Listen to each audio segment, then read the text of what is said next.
Hi. So I want to talk about subconscious reprogramming today.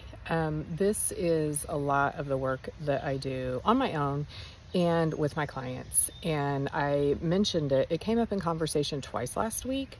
And I feel like I talk about this all the time. And both times the person I was talking to was like, wait, what did you just say? What are you talking about, subconscious reprogramming? So that's usually a clue for me to share it. So, funny little thing my hair is doing here. Let's talk about subconscious reprogramming. What is it and how do I do it? And I want to share with you some examples of how I use it on my own and with my clients. So when you think about how you're relating in the world, I've talked about many times that we have a thought that creates a feeling, that creates an action, and that creates our outcomes. So I believe that you can switch those around. I don't believe it's super linear like that. That's a starting point. I mean, sometimes I think we have an emotion that can cue a thought, that can cue an action. Sometimes I think we can change our action and that can change our feeling, which change our thoughts. So I think it's not necessarily in that order. So let's not get hung up on that. But what comes before that, I'm increasingly believing, is limiting beliefs that we have looping in our subconscious that we picked up usually in childhood, sometimes as teens, and we can pick them up along the way as adults too. But we have these limited beliefs or this programming that's running in the back of our mind, and we're not even aware that it's happening, but it's informing our thoughts and our feelings and our actions, these assumptions that we have that are outside of our thinking brain. So if you're not getting what you want, we need to look at your subconscious programming and what are those messages. So I'm going to call them limiting beliefs for the sake of this conversation. So let me give you an example. I have a client that I'm working with that came to me because she felt like she had lost her mojo and she wanted it back. And she was getting her feelings hurt all the time. So that was the first thing that came up in our coaching. She said, I just am always getting my feelings hurt. So that is an indication that there's some hurt going on, because it's not about what the other people are doing. It's about her interpretation and how that's affecting her. So what we did was look at, where are you hurt and what hurt you, and that you're resisting that. And that is creating a limiting belief and triggering that hurt feeling. So what you resist persists. So we want to look at that. So what we did was look at her, what part of her was hurt. And we identified the part in her life. It was a specific time in her life. Well, there were a couple. There were 2 or 3 times in her life that she easily... Now, let me back up for a minute. So I took her into, it's kind of like a meditation, and it's kind of like a shamanic journey, and it's kind of self-hypnosis. It's like, and it's, but it's all with a little bent that I have. Yeah.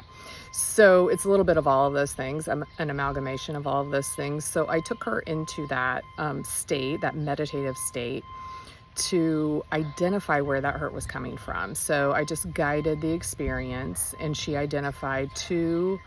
One was actually in adulthood, and one was in childhood, where she felt really hurt. Now, it's kind of magical how you get there. A lot of this is also based on the work of Lacey Phillips with To Be Magnetic. I highly recommend that To Be Magnetic program. It's been super helpful, and I use a lot of that work in the work that I do with clients. So we identified these 2 parts of herself that were really hurt, that she felt like were still hurting, like those were still open wounds, even though they had happened many years before.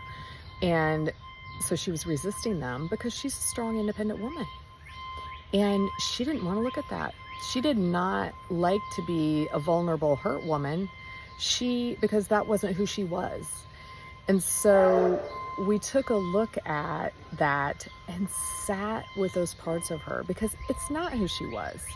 We are all sorts of different things. We have a million different parts that make up who we are. we aren't just one part or one story.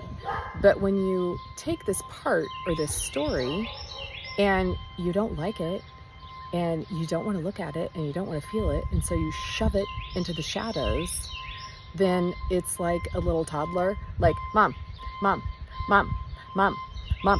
It will not leave you alone. It will come up everywhere. So that's why her feelings are being hurt everywhere. So we spent some time going back, we identified the parts, and then we went into another session of doing a similar thing. And we took one part, it was the part where she was an adult and she got sick. She got really sick and needed care and did not get the tender loving care that she needed, and did not get the tender loving care that she offers other people. And that was really hurtful. And so we went to that in this experience. I led her into connecting with that part of herself, and we gave that part of herself all the tender loving care that she needed and wanted. And then she also did this on her own in between our sessions.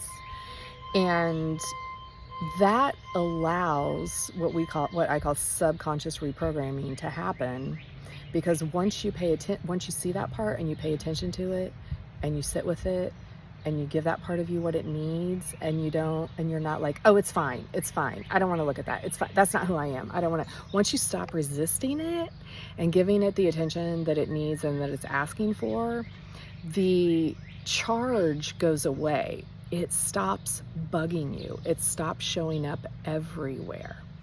And then you're free of it. So that is what I mean when I say subconscious reprogramming. It is so freaky powerful. I have another example of how I used it. I'm going to share that with you in another video just to give you another example. But that is one of the ways that I've been working with my client on reprogramming that. And it's working. She's getting her sparkle back. She says all sorts of people are telling her that she looks brighter and that she looks different since we've been doing this work. Since she identified what that situation was and how she's ignoring it, and we're working through being with that part of herself. And she's also realizing that's not all of who I am, but that is a part of who I am, and I just need to give it attention, and then it'll leave me alone. Okay? So it'll change you. It'll make you brighter and able to move forward. So if that sounds intriguing to you and you want to dig into some subconscious reprogramming and what's going on, and finding out what's going on in your brain and how that is holding you back or causing you angst right now, that's the kind of thing I do in coaching. So I'll put links, you can contact me, and we can set up a coaching session to talk about what that looks like for you.